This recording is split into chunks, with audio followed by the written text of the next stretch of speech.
Hello and welcome to another session of Renovatio Leadership Institute powered by Dr. Michael D. Amos of michaeldamos.com. Today we're going to be talking about the wait. Now a wait is exactly what it sounds like. A wait is what is identified as a time where you postpone or you delay. Now in our lives, every one of us experiences or has experienced a time called the wait. Now for most of us, we experience a wait and we get frustrated and we assume that there's something wrong with us. But in fact, what we don't realize is that it is a natural law.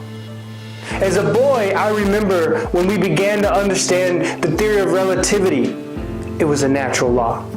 I remember testing gravity to see if it actually was true, because it was a natural law. These are things that no matter what you do, no matter how hard you punch, no matter how hard you kick, they're going to be there.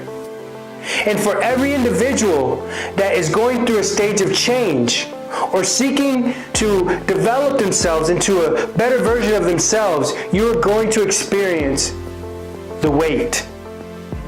So why is it that in the stage of the wait, you get frustrated instead of looking at the wait as a time of learning? Because do you realize that the wait is actually a phase of learning? We assume that because we have to wait, that it's a bad thing. But in fact, it is a natural law of becoming successful. Now, let me explain that to you a little bit more. There was a man by the name of Herman Ebbinghaus. He is the father of memory. And what he stated when he did research on the brain was that learning is a process that goes through a curve, much like this one. So what that means is you begin in a stage of infancy. And during that time of infancy, you can expect that your performance or your ability to achieve whatever your end is going to drop. But during that time period or that wait, you are going to have to develop your skills. What most people do is, because the wait seems like a time where they're postponing or delaying, they actually postpone or delay themselves. So what they really are doing is, not only are they waiting it out, but they're waiting it out without focusing on how to develop their skills.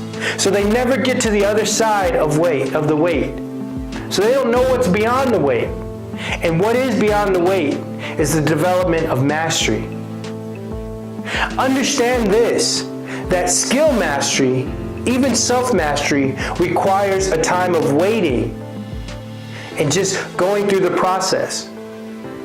I remember how much I wanted to grow up. I wanted to get older. Now that I'm older, I wish I could go back and be young again. But the reality is, it's a natural law that we must grow and progress. I remember telling my mother that I can't wait till I get older, and she would say, "Son, you have to wait." Because the reality is this, life is a process of waiting, but we should never postpone or delay our growth and our development even during times of waiting. Now, Herman Ebbinghaus also stated this about waiting periods or the learning curve.